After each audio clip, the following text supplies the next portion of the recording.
சிவாய நமஹ. முப்போதும் திருமேனி தேண்டும் ஆதி சைவர்கள் குலத்தில் சுந்தரமூர்த்தி சுவாமிகளினுடைய வழிபடி தோன்றல் திருவான்மியூர் அடியாருக்கு அடியேன் சந்தோஷ் திருமேனி சிவாச்சாரியார். நெக்ஸ்ட் ஜென் நேர்கள் அனைவருக்கும் அன்பான வணக்கம். இப்போ குரு பெயர்ச்சி ஆக போகுதுங்க. மே மாதம் 11ஆம் தேதி இந்த குரு பெயர்ச்சியானது ஆக போகுது. இந்த குரு பயிற்சி சற்றக்குறை பார்த்திங்கன்னா ஒரு வருடத்திற்கு மே மாதம் 2026 வரைக்கும் குரு பகவான் அந்த இடத்துல இருந்து தான் அருளாட்சி பண்ண போகிறாரு. அதாவது ரிஷபத்திலிருந்து மிதுன ராசிக்கு குரு பகவான் மாறுறாருங்க. இப்போ மாறக்கூடிய அந்த இதனால் நமக்கு எப்படியான ஒரு அனுகிரகத்தை அவர் தரப்போகிறாரு, அவர் எந்தெந்த இடத்துக்கெல்லாம் நமக்கு ஆதிபத்தியம் இருக்கார். இப்போ நிறையா இடத்துல ஒரு மாதிரி ஒருத்தவங்க சொல்லிகிட்டு இருக்காங்க. இதுதாங்க உங்களுக்கு நடக்க போகுதுங்கிற தீர்மானம் என்ன, எதை செஞ்சால் உங்களுக்கு நல்லது, இதனால் என்னென்னலாம் ப்ளஸ் இருக்குது, எதுலெல்லாம் மைனஸ் இருக்குது எப்படிங்கிறத கொஞ்சம் தெளிவாக பார்ப்போங்க. முதல்ல குரு பகவானை நம்ம நல்லா தெரிஞ்சுக்கணும். குரு பகவான்கிறவர் அப்படிங்கிறவர் முக்கியமான ஒரு கிரகம். குரு பார்த்தால் கோடி நன்மை அப்படின்னு சொல்லுவாங்க. எதனால் அப்படின்னா குரு பகவான் இருக்கிறத விட அவர் பார்க்கக்கூடிய இடத்துக்கு அதிகமான நன்மைகளை தருவார். பொதுவாகவே எல்லா கிரகத்திற்கும் பார்த்திங்கன்னா சமசப்தம பார்வை அப்படின்னு ஒரு பார்வை இருக்குது. அதாவது எந்த இடத்துல உட்காந்துருக்கோ அதுலேருந்து 7ஆம் இடத்தை அந்த கிரகமானது பார்க்கும். இப்போ நான் இங்கே இருக்கேன் அப்படின்னா எனக்கு முன்னாடி இந்த கேமரா ஓடிட்டு இருக்குன்னு வச்சுங்க. இப்போ எனக்கும் அந்த கேமராக்கும் இருக்கக்கூடிய அந்த டிகிரிங்கிறது சரியாக 180 டிகிரியில் இருக்கும். இப்படி நேராக இருக்கும். பக்கத்தில் எப்படி எடுத்து பார்த்தாங்க அப்படின்னா என்னால் நான் சொல்லக்கூடிய விஷயத்தை அவங்க பார்க்குறவங்களுக்கு சரியாக புரியாது இல்லையா? அப்போ நேராக பார்க்கும்போது தான் என்னுடைய முகம் நேராக அவங்களுக்கு பார்க்கும்போது தானே அது தெரியுது. அது மாதிரி அதுக்கு 180 டிகிரி பார்வை, அதற்கு நேர் பார்வை அப்படின்னு பேர். அது எல்லா கிரகத்தையும் இருக்குது. அதே மாதிரி குரு பகவானுக்கும் அந்த நேர் பார்வை இருக்குது. அது அல்லாமல் அவருக்கு 2 பார்வை விசேஷ பார்வை அப்படின்னு பேர். அதற்கு முதல்ல உள்ள விசேஷ பார்வை 5ஆம் வீட்டை அவர் பார்ப்பார். 120 டிகிரியில் இருக்கக்கூடிய அந்த 5ஆம் வீட்டை அவர் பார்ப்பாருங்க. அதே மாதிரி 9ஆம் வீட்டையும் அவர் பார்ப்பார். அதனால் 5ஆம் வீட்டு பார்வையும் 9ஆம் வீட்டு பார்வையும் குரு பகவானினுடைய விசேஷ பார்வை அப்படின்னு பேர். அதனால் குரு பகவானுக்கு மொத்தம் 3 வகையான பார்வைகள் அவருக்கு இருக்குது. இருக்கிற இடத்தில் எந்த இடத்துல இருக்காரோ அதை விட அவர் எந்த இடத்துக்கு பார்வை பார்க்கிறாரோ அதனால் அந்த இடத்திற்கு அதிகமான நன்மைகள் கிடைக்கும். இப்போ குரு பகவான் சரியில்லாமல் இடத்துக்கு நமக்கு வந்திருந்தாலும் கூட, அல்ல சரியான இடத்துக்கு வந்திருந்தாலும் கூட, அவர் நல்லது செய்கிறார் கெட்டது செய்கிறார் அதெல்லாம் அடுத்த விஷயம். ஆனால் அவருடைய பார்வைங்கிறது 100க்கு 100% உங்களுக்கு நன்மையைத்தான் தரும். நீங்கள் எந்த ராசிக்காரங்களாக இருந்தாலும் சரிதான். அதனால் குரு பகவானினுடைய பார்வைங்கிறது ரொம்ப சிறப்பானது. அது மட்டும் இல்லை, குரு பகவானுக்கு பார்த்திங்க அப்படின்னா 12 மடங்கு பெரிய சுழற்சி பாதையை கொண்டவர் சூரிய பகவான். அதாவது நம்ம பூமி எப்படி சூரிய பகவானை சுற்றி வருதோ அதே மாதிரி குரு பகவான் நம்ம பூமியை விட 12 மடங்கு பெரிய சுழற்சி பாதையை கொண்டவர். அதனால் நம்ம பூமியை சுற்றி ஒரு பெரிய வட்டமாக நமக்கு ஒரு பெரிய அரணாக பாதுகாப்பாக இருக்கக்கூடிய பெரிய அறிஞர்கள்லாம் என்ன சொல்கிறாங்க அப்படின்னாங்க, பழங்காலத்திலலாம் பழைய காலத்திலலாம் அந்த பூமியை நோக்கி வரக்கூடிய பல அந்த எரிக்கற்களினுடைய தாக்குதலை குரு பகவானினுடைய அந்த ஈர்ப்பு சக்தி அதிகமாக இருக்கிறதுனால பூமிக்கு வர வேண்டிய பல எரிக்கற்கள் குரு பகவான், அதாவது இந்த ஜூபிட்டர் பிளானட்ல போய் மோதி இருக்கு அப்படிலாம் நிறைய சொல்றாங்க.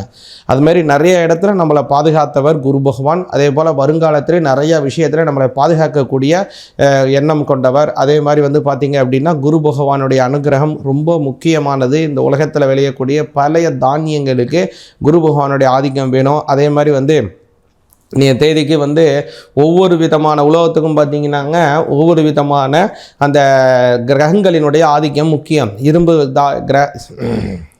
இரும்பினுடைய தன்மை நமக்கு நல்லா இருக்கணும். இரும்பு வியாபாரம் செய்யணும்னா சனி பகவானுடைய ஆதிக்கம் நமக்கு நல்லா இருக்கணும்.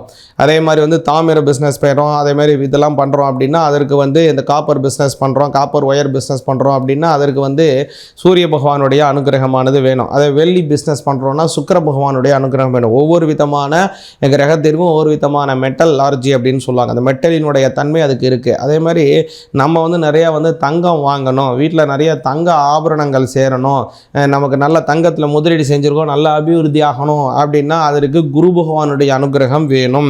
அது மட்டும் இல்லை, குழந்தை பாக்கியத்தை தரக்கூடியவர் குரு பகவான். அதனால தான் குரு பகவானுக்கு புத்திரகாரகன் அப்படின்னு பேர். அதனால தான் புத்திரகாரகனாக இருக்கக்கூடிய குரு பகவான் அனுகிரகம் வந்தால் தான் ஒருத்தவருக்கு குழந்தை பாக்கியம் கிடைக்கும். அது மட்டும் இல்லாமல் கல்யாணம் நடைபெறுவதற்கும் குருவினுடைய நோக்கு, வியாழ நோக்கு, குரு பார்வை மிக மிக அவசியம். அதனால் அந்த குரு பலன்கிறது ரொம்ப முக்கியம். அதனால தான் என்ன சொல்லுவாங்க, வியாழ நோக்கு வந்துருச்சா, குருதசை வந்துருச்சு வந்துருச்சா, குழந்தைக்கு கல்யாணம் பண்ணலாமா அப்படின்னு பாருங்கள் அப்படின்னு ஜோதிடர்கிட்ட கேட்பாங்க. அதுமாரி குரு பகவான் ரொம்ப அற்புதமான கிரகம், முக்கியமான கிரகம். அவருடைய பெயர்ச்சி 2025 மே மாதம் 11ஆம் தேதி நடக்குதுங்க. அதாவது ரிஷபராசிலேருந்து மிதுன ராசிக்கு இந்த பெயர்ச்சி அடைகிறார். அந்த பெயர்ச்சியினால் உங்களுக்கு பிரத்யேகமாக ஒரு கன்க்ளூஷனாக இதுதான் நடக்கும், என்ன நடக்க போகுது அப்படிங்கிறத விரிவாக பார்ப்போம். சிவாய நமக. ரிஷபராசியாகிய உங்களுக்கு இப்போ கவனிச்சிங்க அப்படின்னாங்க, ஒரு குரு பகவானுடைய மாற்றம் உங்களுக்கு தாங்க ரொம்ப நல்லதுன்னே சொல்லலாம். எதனால் அப்படி சொல்கிறேன் அப்படின்னாங்க, இவ்வளோ நாள் உங்களை தான் கார்னர் பண்ணி அடித்து துவம்சம் பண்ணிகிட்டு இருந்தார் குரு பகவான். குறிப்பாக சொல்லணும்னா ஜென்ம குரு வனவாசம் அப்படின்னு சொல்லுவாங்க. அதனால் ஜென்மத்தில் இவ்வளோ நாள் இருந்தக்கூடிய உங்களுடைய ஜென்மஸ்தானத்தில் இருந்த குரு பகவான் உங்களை எல்லாத்தையும் கொடுத்துருப்பாரு. ஆனால் நீங்கள் எதையுமே அனுபவிக்க முடியாது. அப்படியான ஒரு சூழ்நிலையை கொடுத்துருப்பார். கைப்புள்ளாக பணத்தை கொடுத்துருப்பார். ஆனால் நீங்கள் அதை என்ன பண்ணியிருப்பீங்க, தேவையற்றபடியாக விரைய செலவுகளாக ஏற்பட்டிருக்கும். அதுமாதிரி நிறையா விஷயங்கள் உங்களுக்கு இருந்திருக்கும், எதையுமே அனுபவிக்க முடியாது. கை கட்டும் வாய் கட்டாது. ஆனால் இது மாதிரியான சூழ்நிலைகளே இருந்த காலம் அப்படிங்கிறது இப்போ என்ன ஆக போகுதுன்னாங்க, குரு பகவான் மாறுறாரு. இந்த மாற்றம் அப்படிங்கிறது உங்களுக்கு நல்ல முன்னேற்றத்தை நிச்சயமாக கொடுக்கும். குரு பெயர்ச்சி யாருக்கு நல்லதோ இல்லையோ, ரிஷபராசிக்காரங்களுக்கு அதீத நன்மை அப்படின்னு சொல்லலாம். முக்கியமாக சொல்லணும் அப்படின்னா, இப்போ வரக்கூடிய காலம், அதாவது குரு பகவான் இப்போ கவனிச்சிங்க அப்படின்னா, குரு பகவானுடைய பெயர்ச்சி யாருக்கு நல்லதோ இல்லையோ, நிச்சயமாக ரிஷபராசிக்காரங்களுக்கு ரொம்ப நல்லது. இதில் முக்கியமாக கவனிக்க வேண்டியது என்ன அப்படின்னா, உங்களுக்கு 11ஆம் அதிபதி மட்டும் இல்லை, ஒரு அஷ்டமஸ்தானாதிபதி ஆயுள் ஸ்தானாதிபதினு சொல்லலாம், லாபஸ்தானம்னு சொல்லலாம், ரெண்டையும். அப்போது அந்த ஆயுள் ஸ்தானாதிபதி லக்னத்தில் சாஷ்டாங்கமாக உட்காந்துருக்காரு. இதனால் என்ன ஆயிருக்குன்னா, உங்களுக்கு ஒரு வனவாசமான சூழ்நிலை அப்படின்னே சொல்லலாம். இப்போ சூழ்நிலை என்ன ஆகுதுன்னா, அப்படியே ஒரு நல்ல ஒரு சேஞ்ச் ஓவர் ஆகுதுங்க. அதனால் இப்போ ஒரு நல்ல முன்னேற்றமான காலம் ரிஷபராசிக்காரங்களுக்கு வரக்கூடிய காலத்தில் நிச்சயமாக இருக்குது. என்ன மாதிரியான பலன்கள் அப்படின்னு கவனிச்சிங்கன்னா, முதல்ல விஷயம், உங்களுக்கு பொருளாதார ரீதியாக நல்ல உயர்வை கொடுப்பாரு. உங்களுக்கு 2ஆம் பாவத்துக்கு வராரு இல்லைங்களா, 2ஆம் பாவங்கிறது தனஸ்தானம். அந்த தனஸ்தானத்திற்கு வரக்கூடிய குரு பகவான் நிச்சயமாக பொருளாதார ரீதியாக உயர்வு நிலையை உங்களுக்கு கொடுப்பாரு. ஏற்கனவே நீங்கள் அதிகப்படியான ஒரு செலவுகள் செஞ்சிட்ருக்கீங்க, இதெல்லாம் விரைய செலவுகள், ஒரு உருப்படியான செலவே ஆக மாட்டேங்குது அப்படின்னு நினச்சிங்கன்னா, நிச்சயமாக வரக்கூடிய காலம் ஒரு உருப்படியான செலவாகவும் தேவையற்ற செலவுகள் குறைவதும் ஒரு சூழ்நிலையை குரு பகவான் உங்களுக்கு உருவாக்குவார். இது ஒரு பெரிய நல்லதுங்க. அடுத்ததாக கவனிக்கும் போது அவர் அஷ்டமஸ்தானாதிபதி 8ஆம் பாவத்துக்கு உடையவர். 8ஆம் பாவத்துக்கு உடையவர் 2ஆம் பாவத்தில் போகக்கூடிய காலம் அப்படிங்கிறது ஒரு சில கடனை கொடுக்கும். அதாவது நீங்கள் தொழில் வளர்ச்சிக்காகவோ அல்லது உங்களுடைய தேவைக்காகவோ அல்லது உங்களுடைய ஒரு வீடு கட்டுவதற்கோ அல்லது வேறு ஏதோ குடும்பத்தினுடைய சுப நிகழ்ச்சிகளுக்காகவோ கல்யாணம் பண்ணுவதற்காகவோ எதுக்கோ நீங்கள் கடன் வாங்க வேண்டிய சூழ்நிலையை உருவாக்குவார் குரு பகவான். இல்லைங்க, நான் இது வரைக்கும் நான் கடனே வாங்கினதே இல்லை, இது வரைக்கும் நான் ஒரு பிரின்சிபலாக கடனே வாங்கக்கூடாதுன்னு வச்சுருந்தேன் அப்படின்னு நீங்கள் இருந்தால் கூட நிச்சயமாக என்ன செய்வார் அப்படின்னா, கடன் வாங்க வேண்டிய சூழ்நிலையை உருவாக்குவார். அதனால் கடன் வாங்க வேண்டிய சூழ்நிலை வருதுன்னு கவலைப்படாதீங்க. குறிப்பாக அவருடைய இந்த குரு பெயர்ச்சியினுடைய காலத்திற்குள்ளேயே அல்லது அடுத்த குரு மாறுறாரு பாருங்க 2026, அந்த சமயத்தில் கூட நீங்கள் அந்த கடனை நிவர்த்தி அடைஞ்சிருவீங்க, கடன்லேருந்து விடுதலை ஆகிடுவீங்க, கடனெல்லாம் அடைச்சி முடிச்சிருவீங்க, கவலையே படாதீங்க. அதனால் கடன் ஏற்படுவதற்கு வாய்ப்பு இருக்குது. ஏன்னா அஷ்டமாதிபதி, அதாவது ஆயுள் ஸ்தானாதிபதி 2ஆம் பாவத்தில் போகிறதுனால இந்த மாதிரியான சில விஷயங்கள் ஏற்படலாம். அடுத்ததாக கவனிச்சிங்க அப்படின்னா, ரிஷபராசிக்காரங்களுக்கு ஒரு முக்கியமான ஒரு நல்ல விஷயம் என்ன அப்படின்னா, உங்களுக்கு வெளிநாட்டிலேருந்தோ வெளியூர்லேருந்தோ ஒரு ஏதாவது ஃபண்டு வர வேண்டிய சூழ்நிலை இருக்குது, அல்ல யார்கிட்டையாவது நீங்கள் பணம் கொடுத்து வச்சுருக்கீங்க, அது இன்னும் உங்களுக்கு கிடைக்காம இருக்குது அப்படின்னா, அந்த விஷயத்தை இப்போ என்ன செஞ்சிருவார்னா குரு பகவான் கண்டிப்பாக கொண்டு கொடுத்துருவார். 2ஆம் பாவத்தில் குரு இருக்கக்கூடிய காலம் அப்படிங்கிறது உங்களுக்கு குரு திசையினுடைய பலனை கொடுப்பாரு. ரிஷபராசிக்காரங்களுக்கு பொதுவாக நல்லா கவனிச்சிங்க அப்படின்னா, அதாவது உங்களுக்கு குரு திசை வருவதற்கு ரொம்ப காலம் ஆகுங்க. அதாவது ரொம்ப கிட்டத்தட்ட 40-50 வயசை தாண்டி தான் அவங்களுக்கு என்ன ஆகிடும்னு பார்த்தீங்கன்னா, அந்த குரு திசையே பலன் கிடைக்கும்.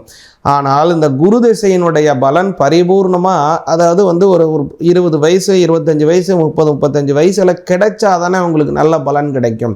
அப்போது அந்த குரு பலனுடைய திசை தள்ளி கிடைக்க வேண்டிய திசையில் என்ன நன்மைகள் இருக்கோ அந்த நன்மையை 2ஆம் பாவத்தில் இருக்கக்கூடிய குரு பகவான் உங்களுக்கு கோச்சார ரீதியாக முன்னாடியே ஏற்று கொடுப்பாரு. அதனால் இது உங்களுக்கு ஒரு நல்ல பலனாக அமையுதுங்க. அடுத்ததாக அவருடைய பார்வையினால் நன்மைகள் கொஞ்சம் அதிகமாகவே கிடைக்குது உங்களுக்கு. குரு பகவான் இப்போ இருக்கார் இல்லைங்களாங்க 2ஆம் பாவத்தில். அந்த 2ஆம் பாவத்தில் இருக்கக்கூடிய குரு பகவான் ரிஷப ராசியினுடைய அஷ்டமஸ்தானத்தை பார்க்குறாரு. 8ஆம் பாவத்தை குரு பார்க்கறதுனால என்ன கவனிச்சிங்கன்னா உங்களுடைய மன கஷ்டங்கள் நிவர்த்தியாகும். அடுத்ததாக வந்து கவனிச்சிங்க அப்படின்னா ரிஷபராசிக்கு அஷ்டமஸ்தானத்தை குரு பார்க்கறதுனாலங்க அவருடைய சமசப்தம பார்வை, அதுதான் நேர்பார்வை அப்படின்னு பேர். அந்த நேர்பார்வையாக அவர் பார்க்கறதுனால உங்களுடைய மன கஷ்டம் அப்படிங்கிறது பரிபூர்ணமாக நிவர்த்தி ஆகிடுங்க. அடுத்ததை கவனிச்சிங்க அப்படின்னா உங்களுடைய 5ஆம் அவருடைய 5ஆம் பார்வையாக உங்களுடைய 6ஆம் பாவத்தை பார்க்குறார். இதுதான் உங்களுக்கு அற்புதமான விஷயம். முன்னாடியே சொன்ன பாருங்கள், கடன் கிடைக்கும். அந்த கிடைக்கக்கூடிய கடன்கிறது கிடைக்கும். அந்த கிடைக்கக்கூடிய கடன் அப்படிங்கிறது உங்களுக்கு நல்லபடியான சுமூகமான முறையிலேயே கிடைக்கும். அந்த கடனையும் நல்ல குறித்த நேரத்திலே திரும்பியும் நீங்கள் அடைக்கக்கூடிய தன்மையும் உங்களுக்கு ஏற்பட்டுருங்க. அதனால் இது ஒரு நல்ல பலன் அப்படின்னு சொல்லலாம் 6ஆம் பாவத்தை குரு பார்க்கறதுனால. அடுத்ததாக கவனிச்சிங்க அப்படின்னா குரு பகவான் உங்களோட 10ஆம் பாவத்தை பார்க்குறார். ஜீவனஸ்தானத்தை பார்க்கறதுனால ஜீவனஸ்தானம் வலிமையாகும். தொழில் ரீதியாக நல்ல வளர்ச்சிகள் இருக்கும். இது மாதிரி வந்து உங்களுக்கு வந்து சம்பள உயர்வு இல்லாமல் இருக்குது, உங்களுக்கு வந்து ஒரு பதவி உயர்வு கிடைக்காம தள்ளி போயிட்டு இருக்குன்னா நிச்சயமாக வரக்கூடிய காலத்தில் கிடைக்கும். அதே மாதிரி நீங்கள் இந்த சமயத்தில் செய்ய வேண்டிய முக்கியமான விஷயம் என்னன்னு கேட்டிங்க அப்படின்னா மகாலட்சுமி வழிபாடு உங்களுக்கு ரொம்ப முக்கியங்க. வெள்ளிக்கிழமையில் மகாலட்சுமியை காலை 6லேருந்து 7 மணி இருக்கு இல்லைங்களா, இப்போ சுக்கிர ஹோரை இருக்கும். அந்த சமயத்தில் நீங்கள் வந்து மகாலட்சுமி வழிபாடு செய்யுங்க. வீட்டில் நெய் விளக்கு ஏற்றி அம்மனுக்கு வந்து உண்டானபடியான அந்த லக்ஷ்மி அஷ்டகம் சொல்லி நமஸ்காரம் பண்ணி வழிபாடு செஞ்சு பாருங்க. நல்ல பலன் இந்த குரு பயிற்சினாலே உங்களுக்கு கிடைக்கும். சிவாய நமக. நம்ம சொல்லக்கூடிய இந்த கோச்சார பலன் அப்படிங்கிறது 100% நடக்க வேண்டிய ஒரு முக்கியமான பலன். இது உங்களுக்கு காலதாமதமாகுது, இதில் ஏதோ ஒரு இழுபறி இருக்குது, சரியாக நடக்கலை, சரியாக தாமதமாகுது அப்படின்னா உங்களுடைய சுய ஜாதகத்தில் ஏதோ ஒரு கிரகம் பயங்கரமான எதிர்வினை ஆற்றி கொண்டு இருக்குது அப்படிங்கிறத புரிஞ்சுங்க. சரிங்க, இந்த மாதிரி எதிர்வினை ஆற்றக்கூடிய கிரகத்தை எப்படி நம்ம உணர்றது, என்ன செய்யணும் அப்படிங்கிறதுக்கு ஒரு முறை உங்களுடைய ஜாதகத்தை கன்சல்ட் பண்ணிங்க. அடியன்ட்ட உங்களுடைய ஜாதகத்தை கன்சல்ட் பண்ணுறதுக்கு கீழ்காணும் நம்பருக்கு வாட்ஸ்அப் மூலமாக தொடர்பு கொள்ளுங்கள். சிவாய நமகா. நல்லது நடக்கட்டும். இறைவனுடைய அனுகிரகம் பரிபூர்ணமாக கிடைக்கட்டும். சிவாய நமகா.